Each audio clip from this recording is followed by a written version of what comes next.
The final chapter in the book is called Representation, and it's pretty self explanatory.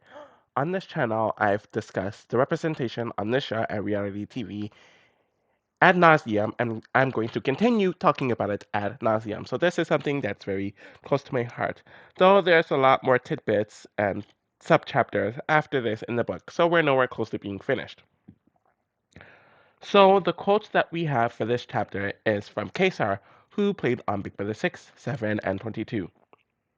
Big Brother changed the paradigm. It put people in your face and in your living room. I didn't have to do anything special. I just had to exist. Sorry about that. Um, History is made in 2021 and 2022 as Xavier and Taylor win back to back seasons, becoming the first black man and black woman to win Big Brother. It's a triumphant milestone for fans of the series, who for decades have longed to see a black American take home the grand prize. The closest anyone had come before this is the runner up of season 3, Danielle, 20 years earlier.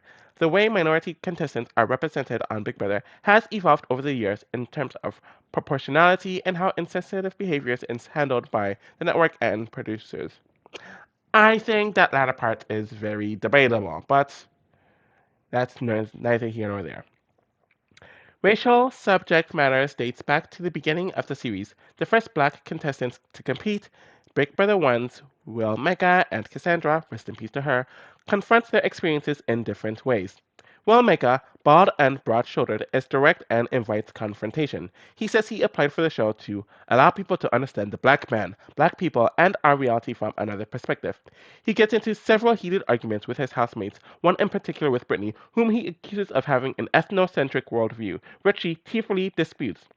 At the September finale, he dons a Free Kimba t shirt in support of Kimba Smith, a young black woman sentenced to 24 years in federal prison for a non-violent drug offense. That is so utterly ridiculous. President Bill Clinton will grant her clemency later that year. Cassandra, a career diplomat with the United Nations, is a decade Mega's senior.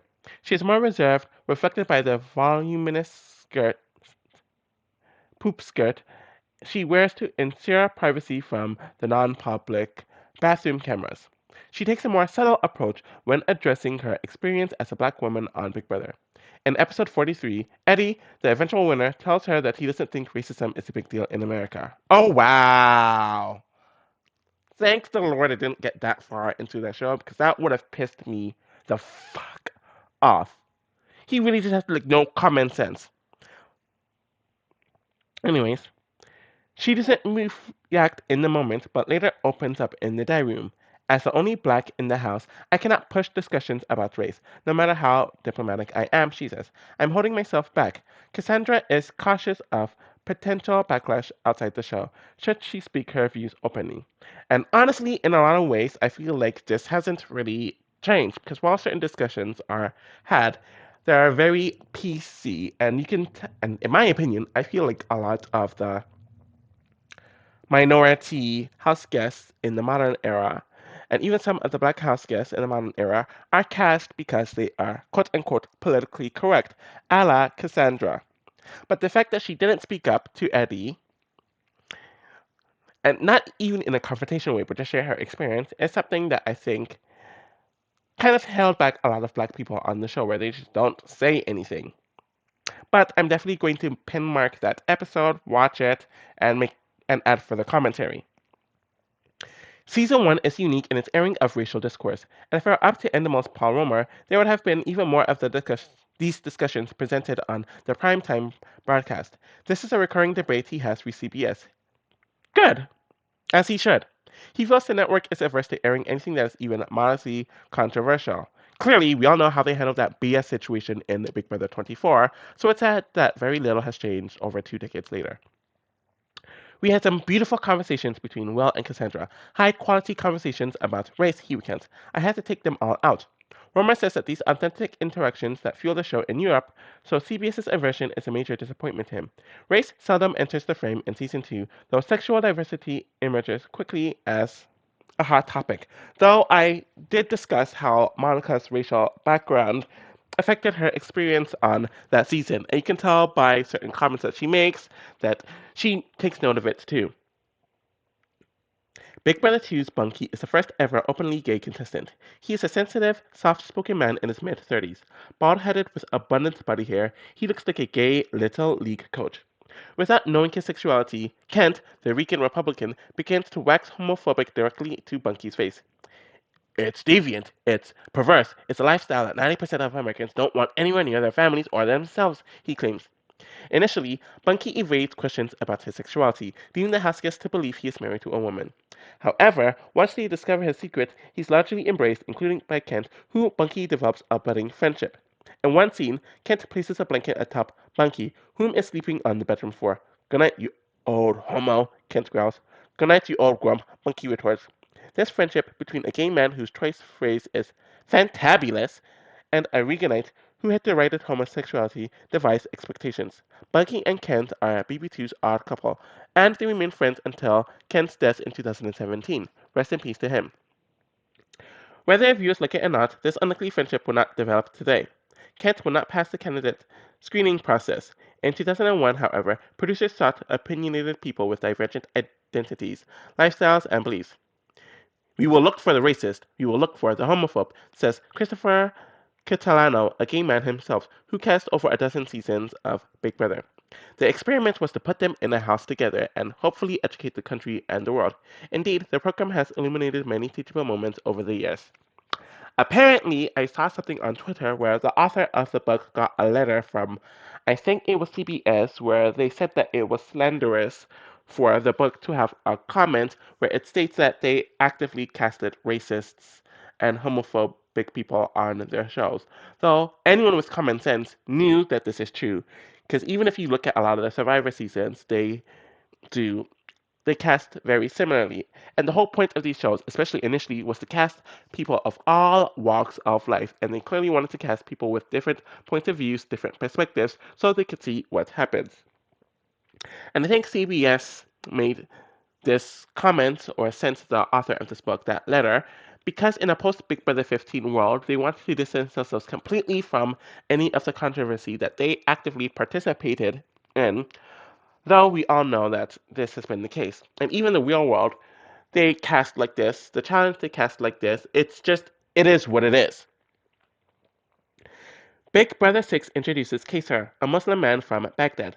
This comes at a precarious time, just 2 years after the start of the Iraq War, with anti Muslim sentiment running high across America. Big Brother 6's twist, Summer of Secrets, features seven pairs of covert duos. Kaysar's involvement comes when a friend applies for the show and nudges him to be his secret partner. Oh, so Michael applied first, then he encouraged Kaysar to come on. That I didn't know. He initially grapples with the decision to appear on reality TV, overcome by a weight of representation. It's only after a local imam encourages him to reconsider, highlighting his potential to positively shape public perception, that Kaysar decides to join the cast. Offensive portrayals of Muslims are common on U.S. television, especially following September 11th. As Dr. Randa E.B. writes, the explicit nature of the association between terrorism and Islam means that many Muslim and Arab looking people walk around feeling as though they have a target to pin on their backs. Kaysar is no exception. He and his family are fearful to go outside in the days after 9/11. His mother badgered by strangers for wearing a headscarf. That's awful, and I really feel for them with that. Early in this series, a heated debate occurs when Kaysar is asked if things are better in Iraq since the war began. No, he says, with the authority of first-hand knowledge. There's complete civil unrest. People can't even leave their house. He reveals that his aunt recently died from lack of access to basic medical care. This segment, heartfelt and vulnerable, is a unique departure from the dark and cynical post 9/11 media portrayals of Muslim and Arab people. I've mentioned how, one, I think it's interesting that they're somewhat racializing Muslim people, though, and Arab people, though. Muslim is a religion and Arab is a pan ethnicity, but that's beside the point. I've criticized their behavior or their portrayal of Arab and Muslim or Middle Eastern North African people because they only give the ones who are politically correct that type of representation and that's good at it, like a Caesar and like a Joseph. Though they'll either completely ignore or villainize someone like a Russell, who doesn't act like the quote unquote good Muslim or the quote unquote good Arab person. But that's besides the point. Kesar emerges as a beloved figure among fans. Following his eviction, he garners over 10 million votes to re-enter the game, receiving support from fellow Muslims, Christians, LGBTQ+ people, and even troops stationed in Iraq. Remarkably, soldiers shares that witnessing his journey influenced their conduct on the battlefield. He also receives touching messages from young Muslim kids who expresses that schoolyard bullying stopped because of his appearance on the show. While Kesa represents a high point for representation, there have been successes in gay and lesbian representation. The black experience is one that goes largely unaddressed. It won't be until season 15 where it can no longer be addressed. In the summer of 2013, George Zimmerman is standing trial in Florida for the shooting death of Trayvon Martin, an unarmed black man. This incident ignites nationwide debate about racial injustice, with President Barack Obama and prominent civil rights leaders condemning the shooting. Martin's death will become one of the most protested acts of racial violence since Rodney King and the 1992 LA riots. At the same time, another racially charged news story is making headlines. Celebrity chef Paula Deen is facing backlash after admitting to past usage of a slur. Deen loses partnerships with major retailers, and her popular cooking show is cancelled. The cultural landscape is shifting and experiencing the beginnings of a racial reckoning. Big Brother 15 is made up of the usual suspects, like a political consultant from Chicago, i.e., Helen, a pizza delivery boy from Minnesota, i.e., McCrae, and a young youth counselor from Mississippi, i.e., Howard. At first glance, there's nothing novel about this cast. It isn't until contestants, two in particular, though there's a lot more than two, begin making racist and derogatory comments and remarks that the show becomes a lightning rod for the country's pent up anger. The biggest culprit is Aaron Williams, née Grice, a petite, blonde, and blue-eyed 22-year-old college student from Texas, who was a finalist for both The Real World and Big Brother 15, ultimately choosing the latter. Aaron mocks Black House guest, biracial house guest Candace's dialect and refers to her as Aunt Jemima. And I mention her being biracial because one, they're two different things, and two, the women specifically made fun of the fact that she is biracial, commenting on her white side and her black side. So it was very active in the way they treated her. She also goes on to attack the season's sole Asian contestant, Helen, equating her to a masseuse who gives happy endings, read between the lines, instructing her to also shut up and make some rice. Aaron's sidekick, Gina Marie Zimmerman, tells Candace to turn down the blackness and sarcastically asks if she can get her nails done before Helen's eviction. There are only a sam- These are only a small sample size of the duo's repugnant remarks. What annoys me about this is that they ignored Amanda's several racist comments. I believe Spencer, Jeremy, and David, as well as Caitlyn, also made racist comments. And there's also the homophobic comments that was made that Andy kind of supported. Yeah. Unfolding live on the 24/7 internet feeds, viewers waste no time sharing the footage across social media. Twitter is experiencing peak engagement in 2013 and will become a key facilitator of public discussion around Aaron and Gina Marie's behavior. This digital landscape is radically different from what existed in the show's early years. Big Brother has always had an online community.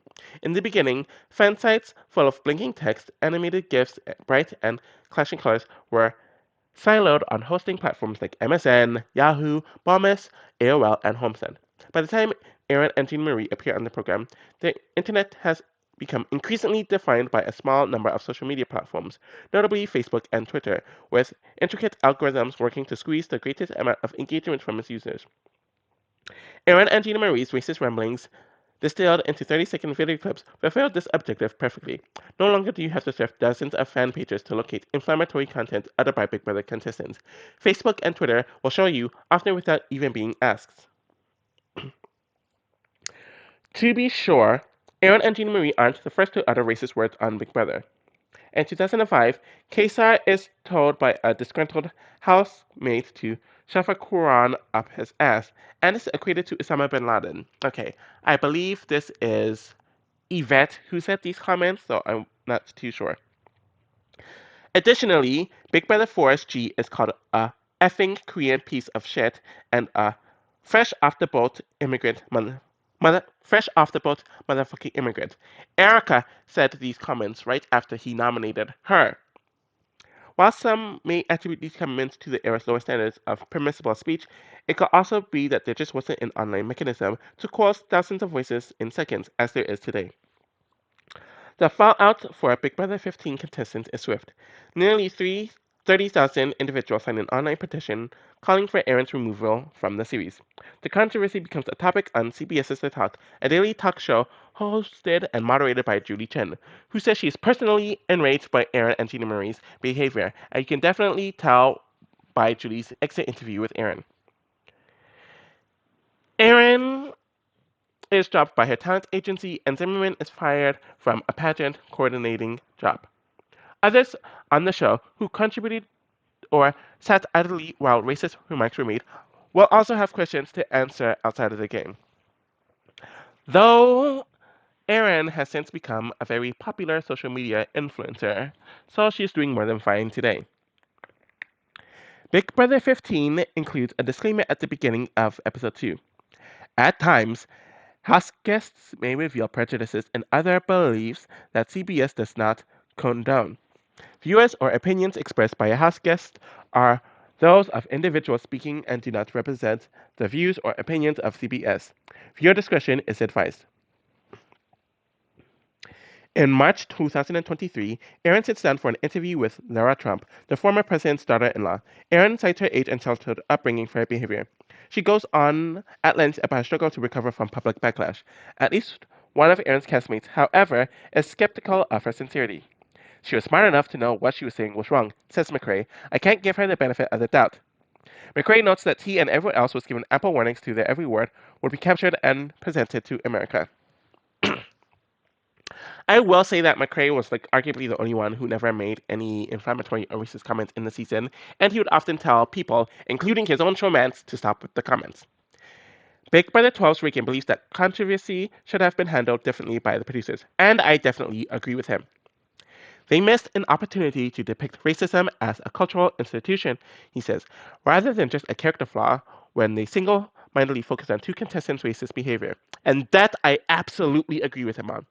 Indeed, focusing specifically on Aaron and Jean Marie sidesteps, and they didn't even focus on Jean Marie much on the edit, sidesteps the more challenging conversations about where these beliefs originate, why they persist, who's impacted, and how we move forward. A decade later, there are both similarities and differences in how controversy is dealt with by executive producers and the network. In the summer of 2023, Luke, a 30-year-old graphic designer, is swiftly expelled from the game for referencing to a fellow white contestant as an N-word. The show addresses the incident briefly before scrapping Luke from the series. The internet feeds are cut whenever his name is mentioned by the housemates. One, I noticed they didn't talk about the Kyle situation, and I don't know if they're going to as they go further in this chapter, but that is a lot worse than the Luke situation. And how they handled that situation, giving him a sympathy edit to the point where he became in the top 3 of America's favorite player for that season, was a bunch of BS, and I'll continue calling it out. Aman Adwin, a black viewer and reality TV commentator, supports Luke's exposure but questions the show's rush to leave the subject behind. Why are we not allowed to watch people grapple with such a difficult topic in real time? He asks.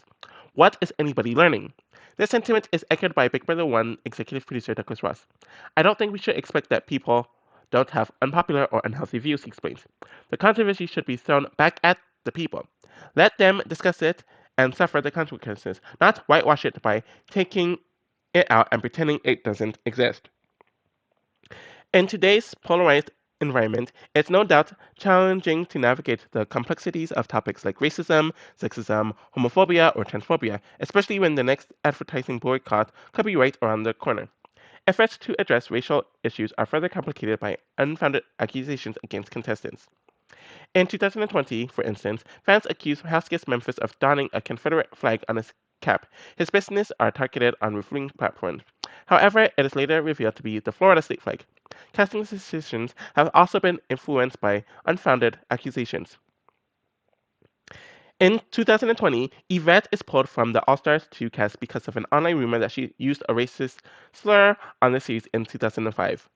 Uh, I don't think and I don't really think it's an accusation as it was heavily reported on the feed and they blurted something out on the actual episode. Anyways, this is something that she denies. I'm Latin. We're intense. We get loud. I don't know up to that, she says. But I'm not going to own up to things I did not say. The slur in question was allegedly directed towards Kaysar. He confirms that it was never said to him by Yvette or anyone else in the house. Ooh, so that's very interesting. That's something that I didn't know. Because the moments that I'm referring to, or that I know that is often brought up, is during the fight with Yvette, Kaysar, Michael, and Eric.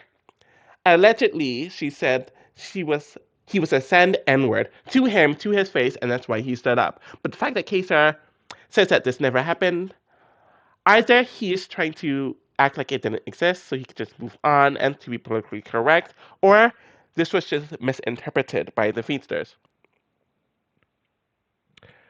Okay, so he confirms that it was never said to him by Yvette or anyone else in the house. Yvette acknowledges that she wasn't a saint on her original season, noting that nobody's perfect under 24/7 scrutiny. If I hooked up 25 cameras in your bedroom, I promise your not so best moments are gonna come out. Yvette's abrupt dismissal comes as a shock, especially after submitting the requisite paperwork to the producers. She even passes on employment opportunities, believing that she'll be away filming. Casting director Robin Cass is disappointed by CBS's decision. Robin got me really emotional when they told her they could no longer use me, Yvette recalls. The irony of CBS's decision is that Yvette herself is a brown-skinned Cuban lesbian who has dealt with various forms of prejudice, unlike many of the production and network decision-makers who strung her along for months before axing her at the last minute. Adding to the irony is that those decision-makers have allegedly engaged in problematic decisions themselves.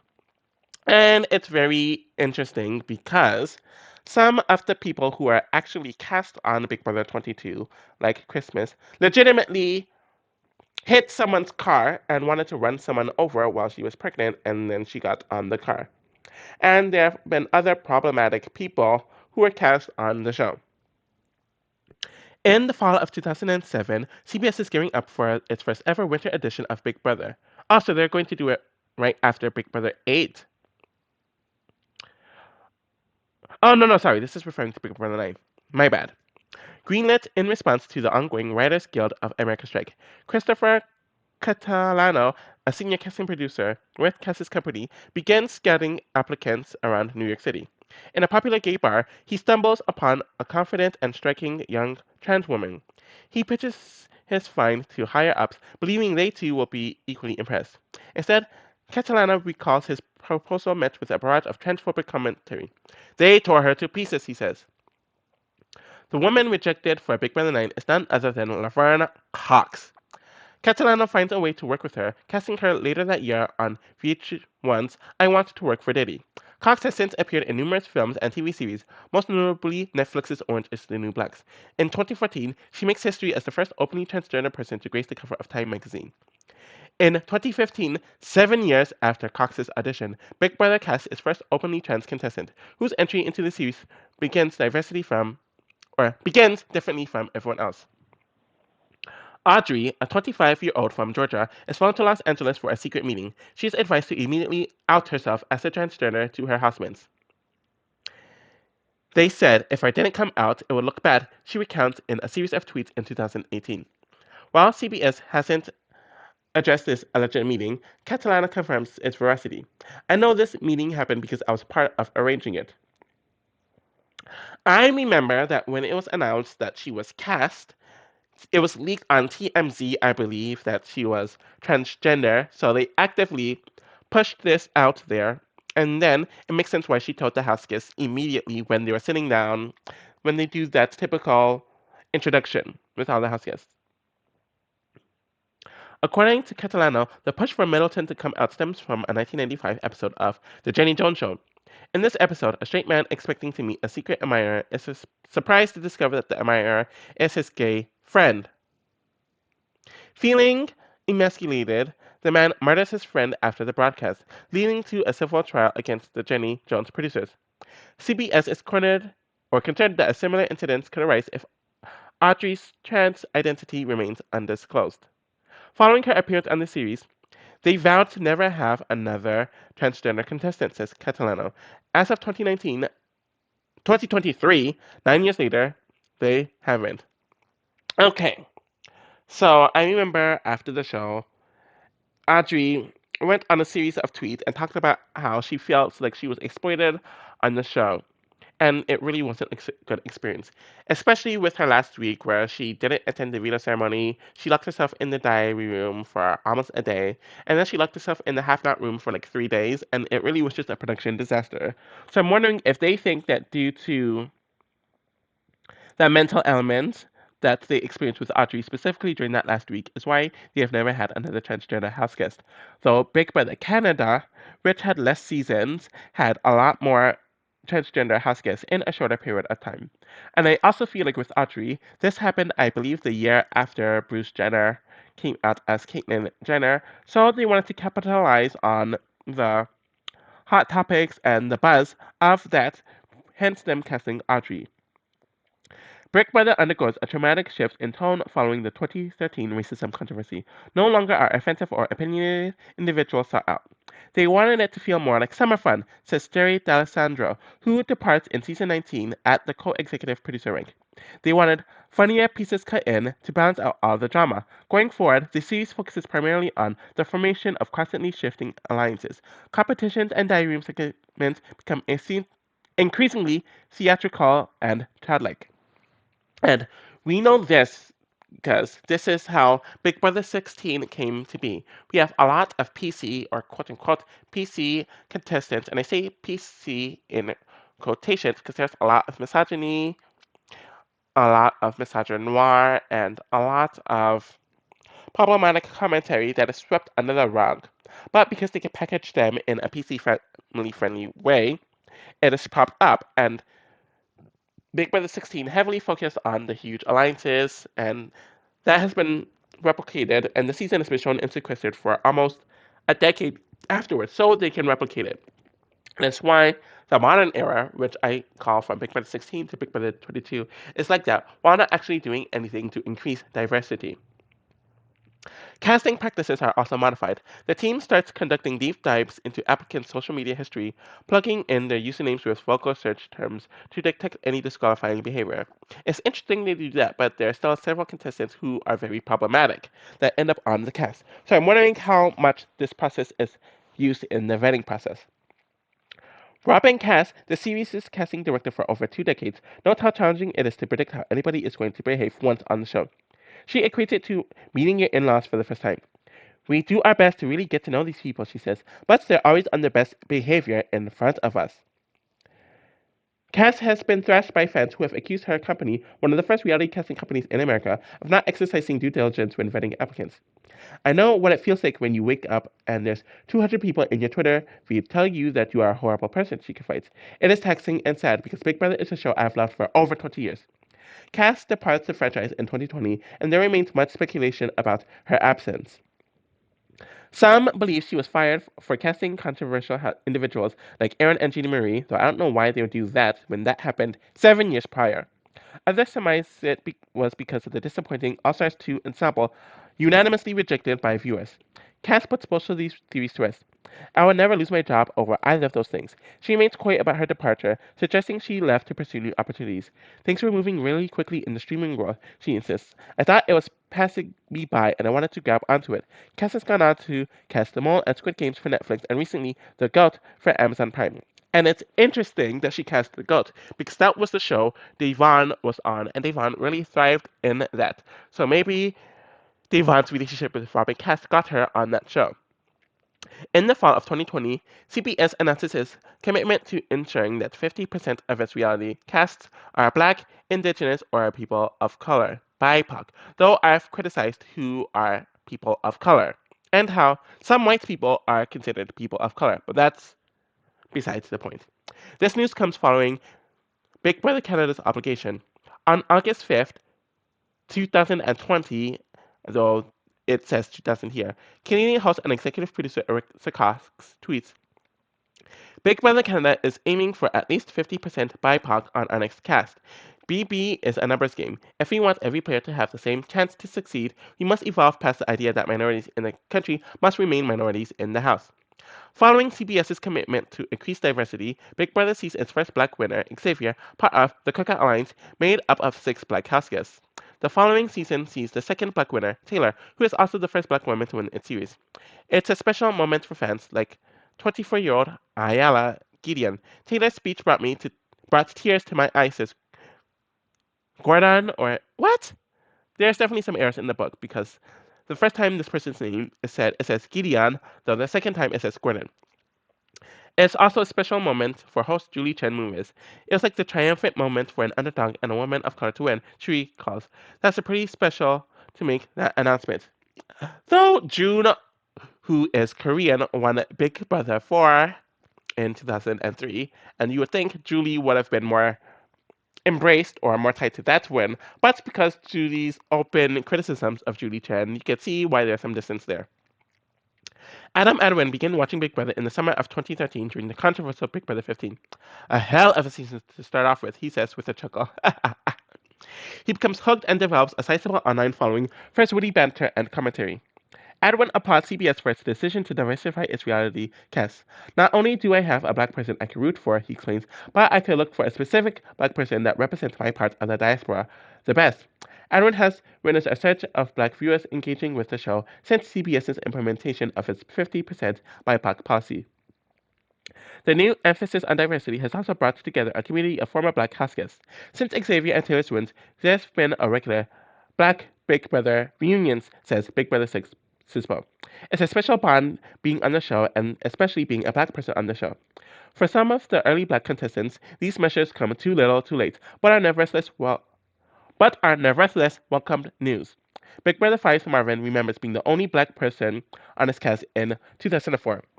It felt like being back in high school and you're not in the cool clique, he says. As soon as you walk into the room, everyone stops talking. He believes a diversity minute could have improved his odds. It would have been way different.